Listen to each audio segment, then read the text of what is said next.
I-PAC কাণ্ডে ED তল্লাশির সময় file চুরির অভিযোগ, নবান্নর কাছে ধর্নায় বসতে চায় বিজেপি। বিচারপতি শম্পা দত্তের দৃষ্টি আকর্ষণ। শ্রাবন্তী রয়েছেন আমাদের সঙ্গে সরাসরি। শ্রাবন্তী, ইতিমধ্যে এই বিষয় নিয়ে নবান্নের কাছে যে ধর্নায় বসতে চাইছে বিজেপি, সেই বিষয় নিয়ে বিচারপতি শম্পা দত্তের দৃষ্টি আকর্ষণ। দেখো, বিচারপতি শম্পা দত্ত পলের কাছে মামলা করার অনুমতি চেয়েছেন শঙ্কর ঘোষ বিজেপি নেতা, এবং তার বক্তব্য নবান্নের সামনে তারা ধর্নায় বসতে চান কারণ সম্প্রতি যে ঘটনা ঘটেছে তা বেনজির বলা যেতে পারে। মুখ্যমন্ত্রী স্বয়ং এভাবে গিয়ে ফাইল ছিনিয়ে নিয়ে এসেছেন, যেটার প্রতিবাদ না করলেই নয়, এবং সেজন্য সরাসরি অ্যাডমিনিস্ট্রেটিভ বিল্ডিং নবান্ন একেবারে তার সামনেই তারা ধর্নায় বসতে চান।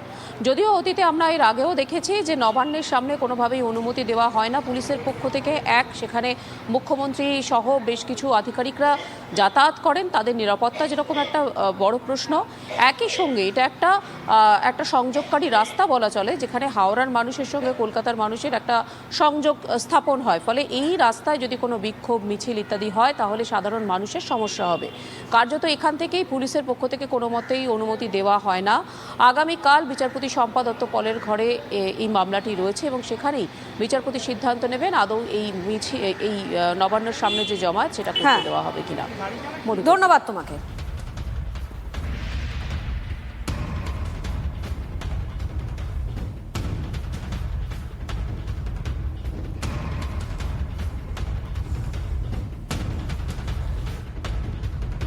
হ্যাঁ, আবার পারমিশন চাইছি, নবান্নর সামনে বসবো। উনি অবৈধভাবে অমিত শাহজির অফিসে গেছিলেন না জানিয়ে, আমি জানিয়ে যেতে চাই। ফাইল চুরি করেছে, নবান্নর সামনে বসবো। আমি চেয়েছি 15 তারিখ 16 তারিখ একদিন আমি বসতে চাই, পুরো দিন যেখানে বলবে। পুলিশকে চেয়েছি, পুলিশ রেসপন্স করেনি, আমি কোর্টে যাব। ওনারা না বলে গেছিলেন অমিত শাহজির অফিসে, আর আমি বলেই যাব, পারমিশন নিয়ে যাব।